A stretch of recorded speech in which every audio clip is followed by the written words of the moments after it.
नमस्कार दर्शक बंधु आज छटिया भिडियो रे आपण मानक स्वागत। दर्शक बंधु एई भिडियो रे मु आपण मानक एमिति दुईटी गछलता विषय कहवा पई जाउची जहाकू घरे लगेइले दुख एवं दरिद्रता माड़ी आसी थाए। एई गछ घर सामना रे रहिबा द्वारा सेई घरे वास करुथिबा सबु सदस्य मानकर केबे भी उन्नति होई न थाए। तांकू सर्वदा पराजय एवं असफलतार सामना करबाकू पड़ी थाए।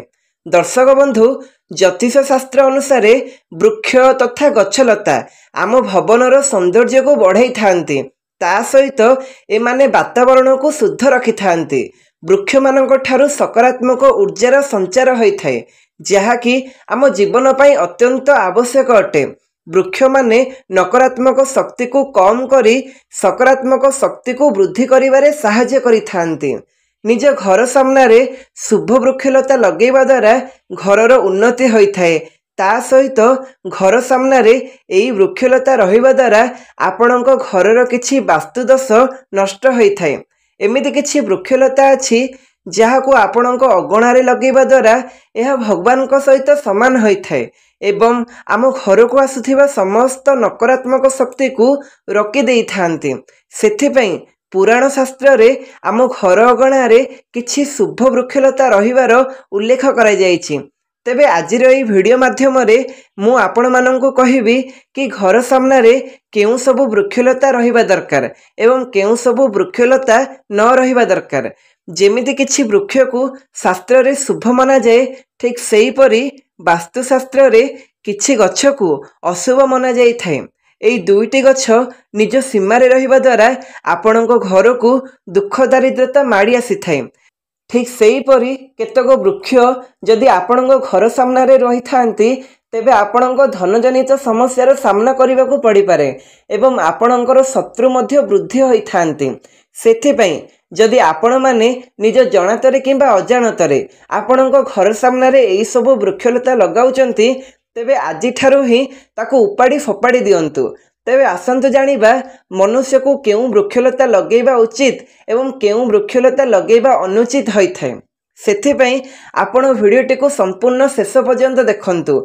एई विषय जानिबा पूर्वरु आपण मानकु अनुरोध भिडियोटी को लाइक करी कमेंट बॉक्स रे जय मां लक्ष्मी अवश्य लिखि दियंतु। प्रथम गछ हेउची अस्त गछ। कौनसी जलाशय पाखरे अस्त गछ लगाउथिबा मनुष्य को जेउ फल मिली थाए ताहा 100 यज्ञर फल सहित समान होइथाए। जेतेबेले सेई अस्त गछर पत्र जलाशय रे पड़ी थाए तेबे ताहा पितृपुरुष को तृप्ति प्रदान करिथाए। एहा द्वारा समस्त प्रकारर पितृदोष समाप्त हो जाइथाए। श्रीकृष्ण कहिचंती जेउ व्यक्ति प्रत्येक दिन स्नान सारिबा परे अस्त गछ को छुई थाए तेबे तार समस्त पाप क्षय हो जाइथाए एवं तार केबे हेले पराजय होई न थाए। ता सहित अस्त गछ को स्पर्श करिबा द्वारा आपणकु मां लक्ष्मींकर कृपा प्राप्त होइथाए एवं अस्त गछर प्रदक्षिण करिबा द्वारा आपणकर आयुष वृद्धि होइथाए। अस्त गछर अग्रभागरे ब्रह्मा, मध्य भागरे महेश्वर एवं अस्त गछर मूलरे श्री विष्णु वास करिथांती। दर्शक बंधु समवती अमावास्या दिन अस्त गछ को प्रणाम करिबा द्वारा जेउ फल प्राप्ति होइथाए ताहा 1000 गाईर दान करिबा सहित समान होइथाए। एई संसार रे अस्त गछ सहित समान कौनसी गछ ही नाही। साक्षात श्री विष्णु पृथ्वी पृष्ठ रे एई गछ रूपरे विराजमान अछंती। अस्त गछर वृक्ष को आघात देवा तथा काटिबा महापाप बोली मना जाइथाए। एमिति मनुष्य नरक को जाइथाए एवं जेउ मनुष्य अस्त गछ को मूल को काटी थाए तांकर केबे भी नरकरू उद्धार होई न थाए। दर्शक बंधु 2 नंबर गछ हेउची अँला गछ। श्री कृष्ण कहिचंती अँला गछ प्रत्येक मानव जातिर सिद्ध एवं पवित्र होइथाए एवं अँला गछ को लगेଇବା द्वारा आपण माने जन्म मृत्युर चक्ररू मुक्ति होई जाएंती। एही पवित्र फल श्री विष्णुंकर अत्यंत प्रिय होइथाए। जेउ व्यक्ति एई अँला को श्री विष्णु को अर्पण करिथांती तांकर मनोवांछा खूब शीघ्र पूर्ण होइथाए। ता सहित अँला को खाइबा द्वारा आपणकर आयुष वृद्धि होइथाए।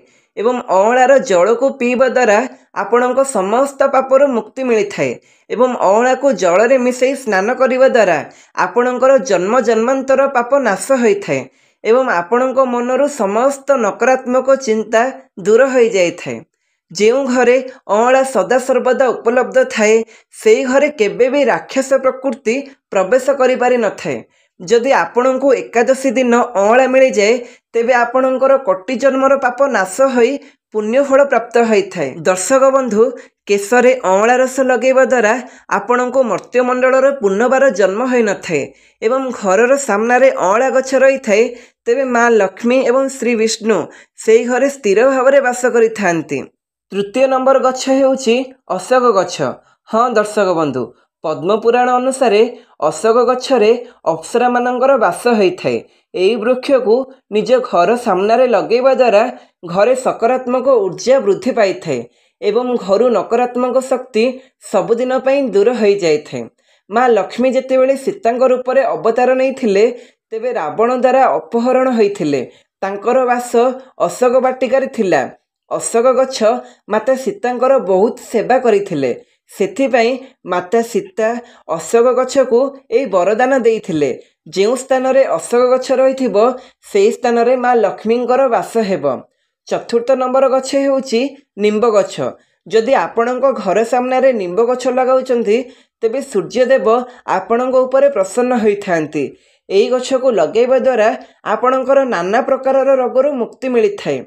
माँ लक्ष्मी को निम्ब गछर पत्र अत्यंत प्रिय होता है सेथिपाई माँ लक्ष्मी निम्ब गछ मूल बास करिथांती।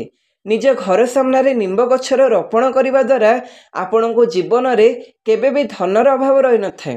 पंचम नंबर गछ हेउची बेल गछ। पद्म पुराण अनुसार बेल गछरे शिव एवं गोलाप गछरे माँ पार्वतींकर वास होता है सेथिपाई जदि बेल गछ पाखरे गोलाप गछ लगांती तेबे आपणक परिवार उपरे शिव एवं पार्वतींकर आशीर्वाद रही थाए। से घर को केबे मध्य दुख दरिद्रता आसी न थाए किंबा अकाल मृत्युर भय न थाए। षष्ठ नंबर गछ हेउची नड़िया गछ। नड़िया गछ लगेवा द्वारा पुरुष अनेक स्त्रीर पति बनी थाए। नड़िया गछ कौनसी धार्मिक अनुष्ठान अंग होता है यह को बहुत शुभ मना जाई थाए।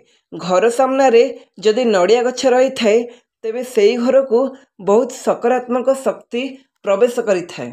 दर्शक बंधु जदि भिडियोटी भल लागिला ताहेले भिडियो रे गोटे लाइक टे करंतु। मो चैनल को प्रथम थर आसीथिले एबे ही सब्सक्राइब करंतु आउ भिडियो रे गोटे कमेंट करंतु। जय माँ लक्ष्मी।